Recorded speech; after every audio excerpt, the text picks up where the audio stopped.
Hoboken, like many other cities, was designed in terms of its streets and roads for cars, and we're trying to change that.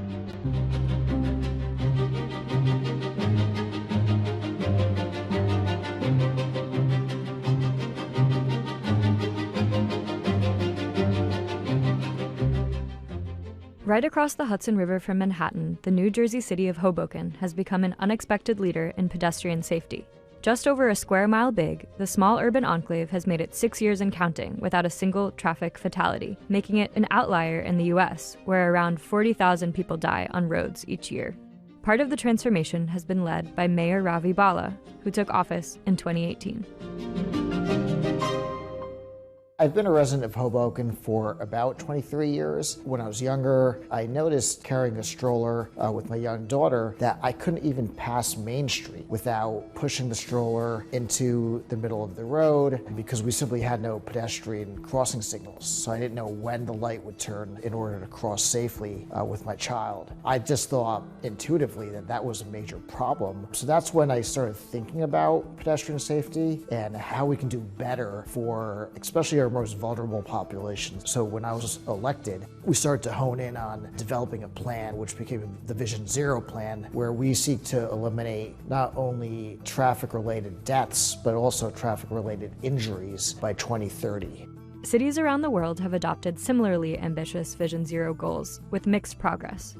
Hoboken's neighbor, New York City, signed on to Vision Zero in 2014, but has seen more than 200 people die in each of the following 8 years. Hoboken had a slightly more targeted task. Between 2014 and 2018, the city saw nearly 4,500 crashes on its streets, 3 of which caused deaths. We set up a Vision Zero task force to engage stakeholders, residents, engineers, public safety, to all come together and identify solutions that are innovative. We kind of take a bird's eye view and see what low-cost, high-impact measures we can implement in order to make that part of Hoboken a little bit safer. Hoboken's redesign incorporates lots of examples of something called daylighting, which creates more visibility at intersections by keeping cars from parking too close to the crosswalk. So just with a bucket of paint, you can actually create a curb extension, you can create high visibility crosswalks, you can do a low cost means by putting in a bike rack or bollards.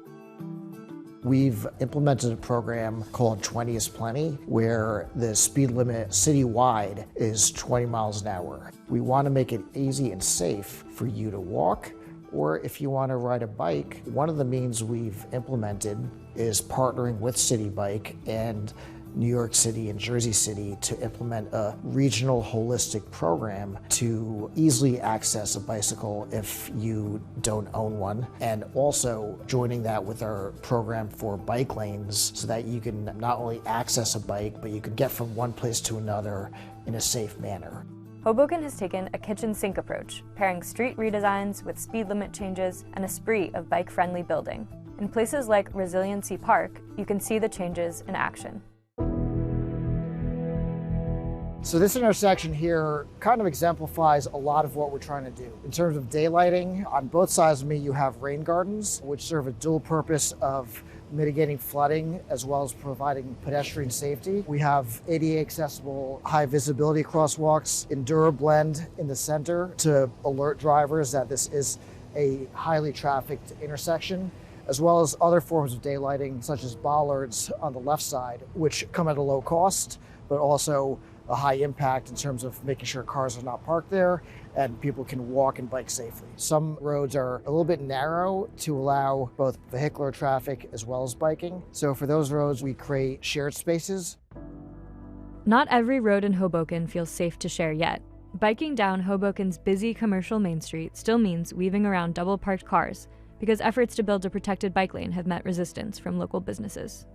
Change is not easy. We did face a number of roadblocks, so to speak. This is change that is not happening, within a day or a week. It's very incremental, but at the same time, it's also very impactful. It's very important for public officials, no matter who you are, and really the community, to dream big. It's not expensive to create a bike lane. This is more a challenge of changing the culture of mobility in Hoboken. If we can change that culture, change that mentality, behaviors of residents, that will outlast any changes in administrations and governments, because progress, it might be implemented at the governmental level, but it really comes from the residents.